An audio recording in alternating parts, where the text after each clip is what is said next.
Tonight of a Martin County toddler recovering from a shark attack. 2 months after the bite, Violet is showing off her scar and is out of her wheelchair, and as you can see, walking around with a brace. With that good news, next up is banning something that may not be popular, but Violet's mother believes it will help protect children and their families. Megan McRoberts is live at Bathtub Beach to explain. Megan?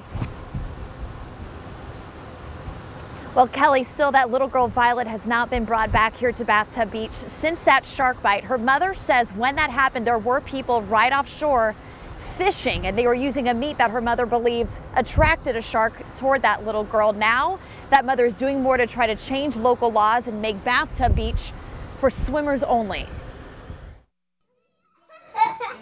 4-year-old Violet is all laughs, full of energy, and doesn't hesitate to show off her scar. A scar like this would be major for an adult, and even more so for a little girl.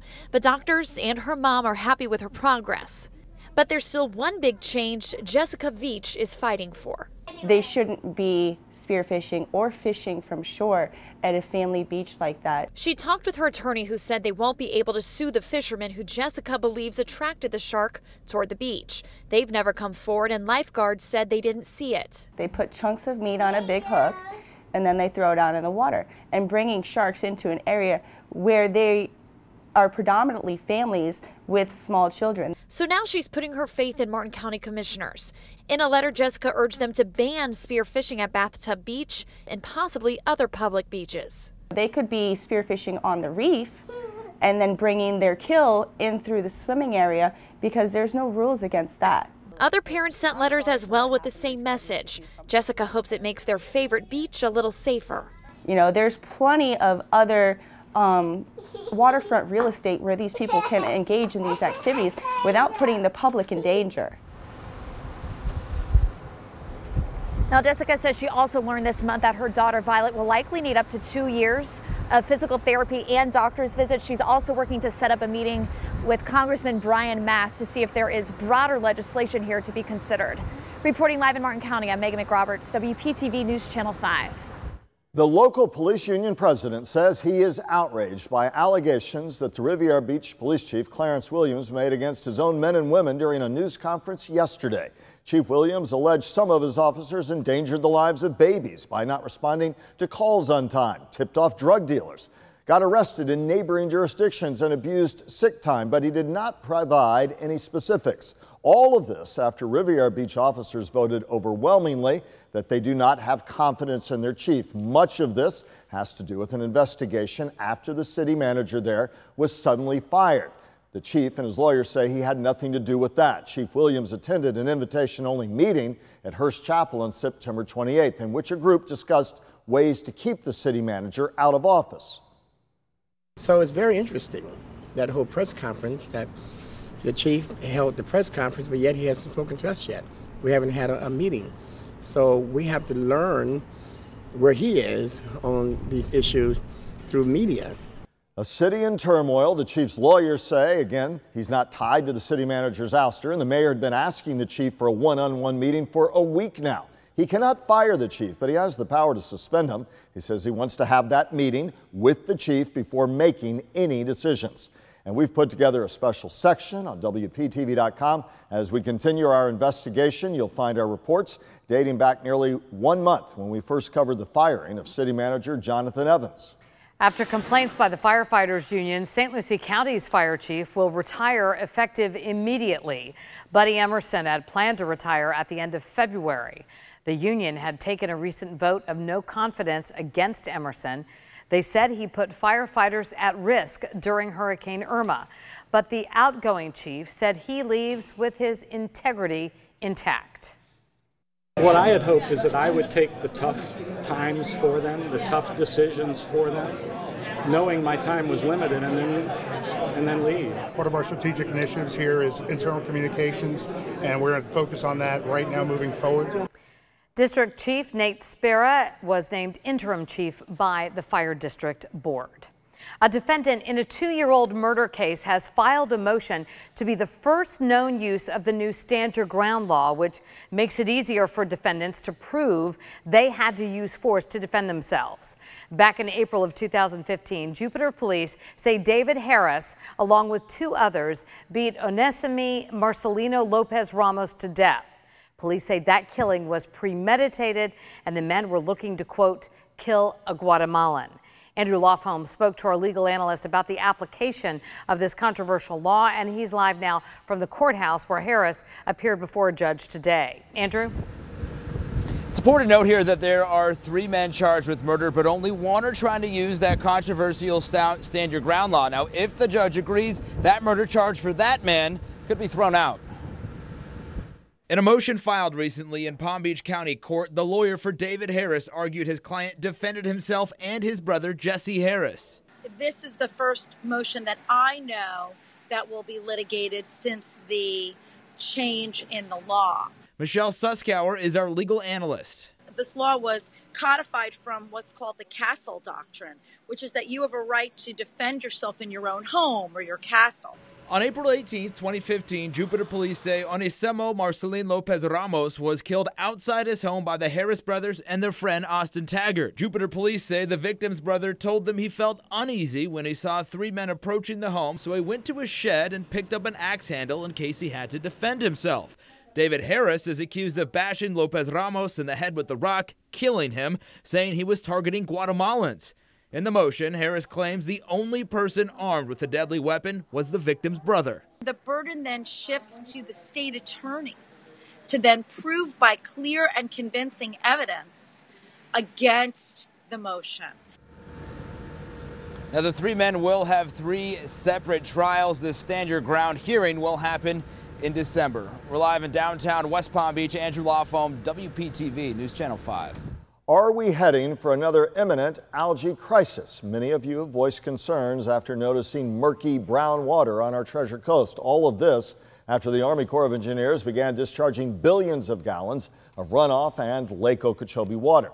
Now, with temperatures potentially dropping, conditions at this time of year may not be ripe for algae blooms. However, the Martin County Ecosystem Manager says that does not mean there will not be high bacteria or potentially toxins in the water. I think it's important to always, in any environment when you're outside, just to always use your best judgment. And if it doesn't look right, doesn't smell right, doesn't feel right, then people should stay away from the water. Deborah Drum also says it's important to note only 10% of water coming into the St. Lucie estuary is Lake Okeechobee water. Pumping excess water from Lake Okeechobee 3,000 feet deep into a series of caverns below our drinking water supply. That's an idea that'll get a fresh look before the South Florida Water Management District tomorrow. High lake levels are prompting worries again about the dike around the lake. The proposal is to drill 50 wells that each could take in 15 million gallons of water a day. The estimated cost, $330 million. Environmental groups call it a bad idea. Tonight, the wildfires tearing through California wine country are growing in size. At least 3,500 homes and businesses have been destroyed since those fires started on Sunday. Firefighters say high winds and low humidity are igniting new fires, which are burning faster than the crews can put out. The death toll climbed to 21 today, and that number is expected to rise. New audio recordings out tonight in the violent moments leading to the Vegas massacre. Call the police. Someone's firing a gun up here. Someone's firing a rifle on the 32nd floor down the hallway. You're hearing the voice of a security guard at the Mandalay Hotel, shot several minutes before Stephen Paddock began firing on thousands of people at a concert. And the recording raises new questions about how quickly the hotel and police responded. A 21-year-old college senior who was shot in the Las Vegas massacre is suing MGM and hotel security. The mother of the shooting victim, Paige Gasper, was flanked by lawyers. They argue the chain of command, quote, seemed to have broken down in the roughly 6 minutes between the security guard being shot and the start of the massacre. Police have said they responded as fast as possible given all the chaos. There were extra Palm Beach Gardens police officers on the campus of Dwyer High School today after a student was arrested Tuesday on a school bus for allegedly having a gun. The principal told parents today, alerting them of the issue. The student was arrested by Riviera Beach police after an anonymous tip. The 16-year-old now faces a charge of a juvenile in possession of a weapon. The FBI is searching for the man they believe robbed 2 Palm Beach County banks, one just yesterday in Jupiter, and 6 other banks in South Florida. This video is from the Chase Bank in Boynton Beach, where police say the man dressed in scrubs passed a note to a teller, then took off with the money. Agents, we've told, have nicknamed him the Shaky Bandit because he shakes when he's holding up a teller. The FBI has very sophisticated technology where they can grab certain physical attributes or physical characteristics and actually put them together to be able to run through a facial recognition database to try to see if they come up with some potential targets. Kaplan added the FBI is likely trying to create a pattern to get ahead of this robber and come up with potential areas for his next target. Here's one all of us need to pay attention to. Identity theft isn't only something that impacts adults. Children can and have become victims too. The steps you can take to protect their futures. A consumer alert for anyone in the market for a used car. Hurricane-damaged vehicles are flooding the market. The red flags to watch out for. And watch where you step. The local city where police will ticket you for jaywalking. Here's what's coming up tonight on The Tonight Show. Thank you, Kelly and Michael and everyone in South Florida. Margot Robbie is here for Box of Lies. Plus, we have Stephen Moyer, Santa from Rachel Feinstein. It is a great show. Do not change the channel. It's good.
New at 11, stolen identity. Tampa police are charging a man for stealing a child's social security number and then using it to get federal benefits. Clifton French uncovers the problems his victim may face and the steps you can take to protect your child's future. This is Juan Vasquez, employed as a roofer at this Tampa company, now in jail for stealing the identity of a child. This is a great example of why when you safeguard your social security number, you got to be aware that you need to safeguard your spouse's social security number, your children's social security numbers, your elderly parents' social security numbers, and even sometimes some of your deceased relatives' social security numbers. According to state investigators, he used the 9 numbers to get a job with this company, then used that social security number to receive $21,000 in workers' comp benefits. Investigators across agencies say crimes like this happen all the time. You may never know about it until 10, 15 years later. The damage to that child's financial future potentially already done. This can happen to any child, even my son who's only a baby, but there are some warning signs. For instance, a denial of government services, bills or collection notices that you find in the mail, even a notification from the IRS that a tax return's been filed in your child's name. There are services like LifeLock, Equifax, TransUnion. They all have services that you can acquire that will actually lock down social security numbers that you tag, such as your children's. And so that anyone, anywhere in the country applies for a loan or credit or it has anything to do with that social security number, it will get flagged and you'll be notified. Experts say there is no foolproof protection, really, but there are things parents can do to protect their children. You can request credit reports annually to look for odd behavior. You can even freeze your child's credit if you find something wrong.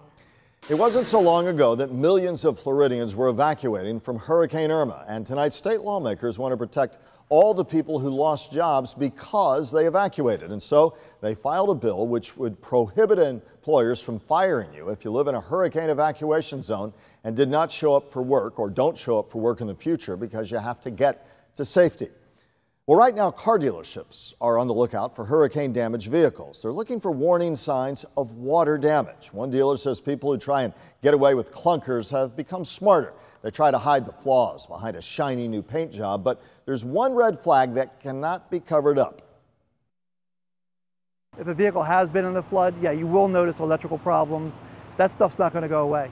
Yeah, I had that happen years ago. Ruined my car. Dealerships are required by law to do all of the necessary inspections to make sure flood-damaged cars don't wind up on their lots. And they also suggest customers do their own homework. Make sure you do that before you arrive at the dealer's lot.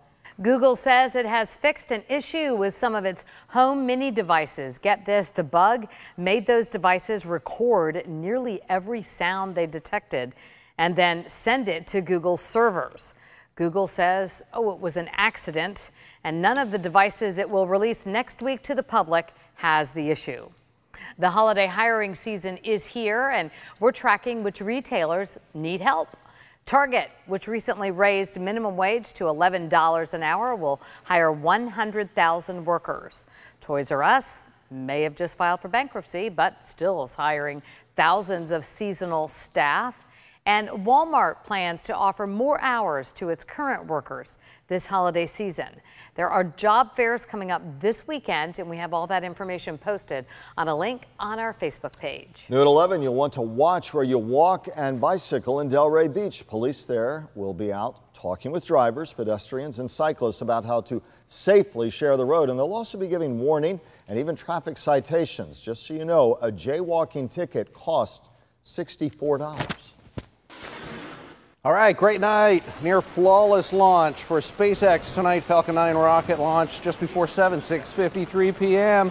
from the Cape. About 15 minutes after liftoff, stage 1 of the rocket landed safely on a drone ship in the Atlantic. You may have seen the launch, the trail as it went up into the sky. We had pretty good viewing. We had a few showers around in some spots, but overall, nice evening and great a little farther north up around the Cape. Not so much in the Bahamas, where the heaviest rain is now starting to work in, closer to South Florida. We had a little bit of a taste of it tonight with little lines of rainfall. This one worked through northern Palm Beach County and then Wellington, Loxahatchee, the acreage. Now it's to the west, and it is dry off the coast, but that will be changing as we get into Thursday. Here's 9:30 in the morning, kind of leading edge of the rain works in, and as we go through the day, it just continues to pick up. And by about this time tomorrow evening, we're looking at least an inch, maybe 2 inches of rain in spots. And into Friday, still soggy weather. Saturday, yeah, still high rain chances. Here's a look at tomorrow morning. I threw in a little sunshine. Maybe I'm too optimistic here, but I think we'll see little breaks of sun on the Treasure Coast, Palm Beach County. Looking at the clouds rolling in quickly, though. In the tropics, what do we have going on? Well, a hurricane, 10th of the season. And you have to go back over 100 years to find a season where we've had 10 named storms that all turned into hurricanes after. And this is the 10th. This is Ophelia, our next storm name. Hopefully we don't see it, will be Philippe. This one is tracking toward Ireland. And yes, Ireland has seen a hurricane in the past. This is not expected to be a hurricane by the time it makes it here. It's supposed to a remnant low post-tropical storm with gusty winds and rainfall. Back in 1961, though, Ireland had a storm Debbie that had 114-mile-an-hour winds. That was a hurricane a long time ago. All right, across South Florida, there's a look at the rainfall coming in across the Bahamas tonight and into our area. It's not a real soaking early in the day. It just really picks up through Thursday afternoon, Thursday evening. It doesn't really let up on Friday, and unfortunately, it looks like most of Saturday high rain chances. Brighter day of the weekend, maybe Sunday at this point, and that's why